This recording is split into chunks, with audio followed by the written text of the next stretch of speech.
Hey, how are you doing? I thought I would start the series with just doing some initial setup tips and things I discovered along the way for the Simington 451C. So this is the current model as of 2021. A couple things I did that I think work really well is they're currently coming with the blue stone, which is the premium stone. I'm just gonna take you off the tripod here and I'll show you how this comes. So you can see it comes with the blue stone. I have kept the profile that Madson's ships it with. It's a 30 seconds is what they recommend as the minimum thickness on the edge. And that's what I'm actually running. So I just want to show you the profile I'm running. And one difference probably you're gonna see with my videos versus most other people is I'm in the Midwest and I'm running a grind for hardwoods, oak, cherry,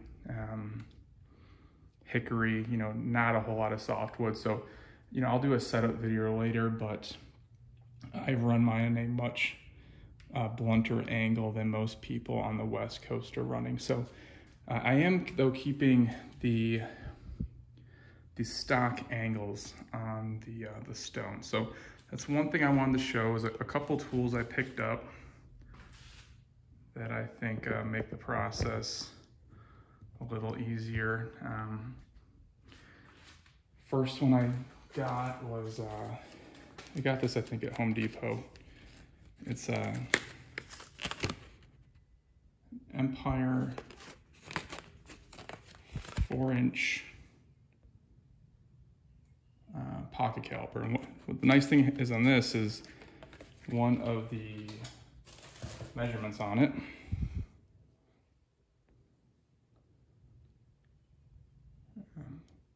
is in the 30 seconds. So what I do is when I'm dressing the stone, I run this to the 30 seconds measurement, and then I can check the thickness on the edge of the stone. So that's the first thing I'd recommend. I think I paid like 10 bucks or something for this at either Home Depot or Lowe's. So the next thing I would recommend getting is, if you read the Madson's manual they created on their website, they recommend marking the adjustments for the dressing tips. And what that is, I picked up, Klein makes this digital angle finder. And there's a couple ways you can do this, but it will tell you the angle of your dressers. So for example, you need to do it on a straight edge.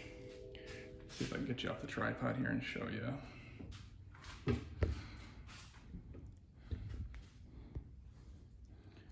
But you can, for example, on this one, there is a magnet, so you can rest it on and get what your settings are there. Just be consistent, so 21 degrees on that one. This one, I run it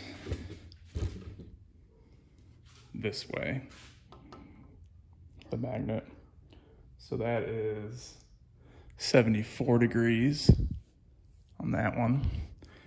But those are numbers you could write down if you want to change the settings, or if you don't want to scribe it, or if it's just, if you want to keep actual written documentation on what you're doing. So like I said, I have these at the stock settings, so that 74 degrees there, and then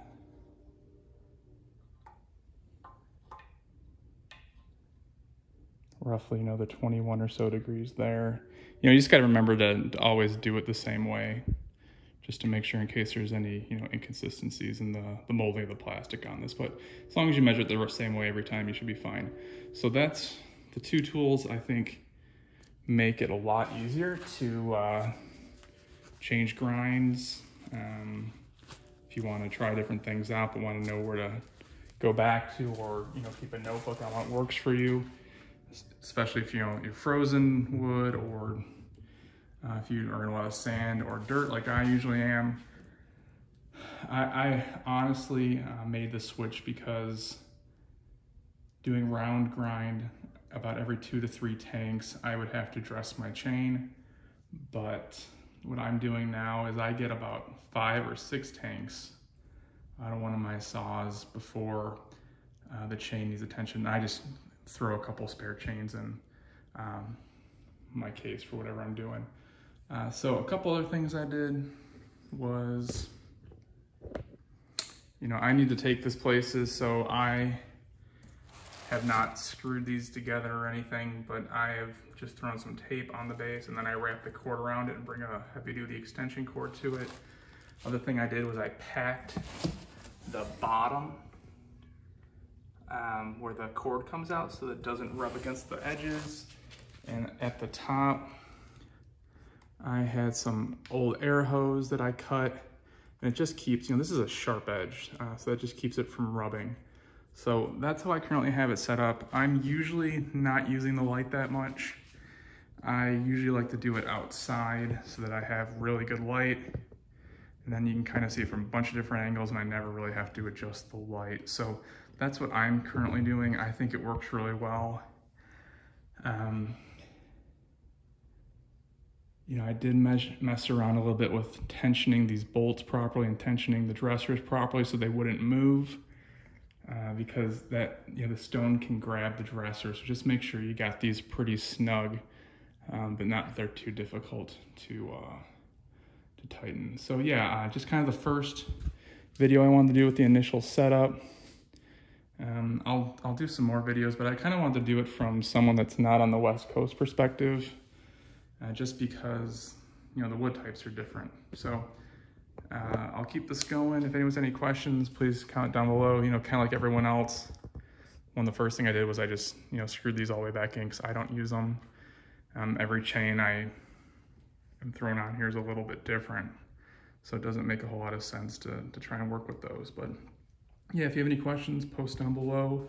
I can answer it in a follow-up, and I'll do a few with me grinding, kind of showing what my chains are looking like. But I just wanted to do kind of an initial what I did to get this thing set up.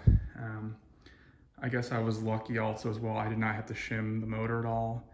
When I bring the arm from side to side, I get a perfectly aligned setup. So I guess I lucked out on that, or they're just making the better tolerance these days. But like I said, if there's anything you want to know or see in a follow-up video, just comment below and I will get to it in another video. Thanks.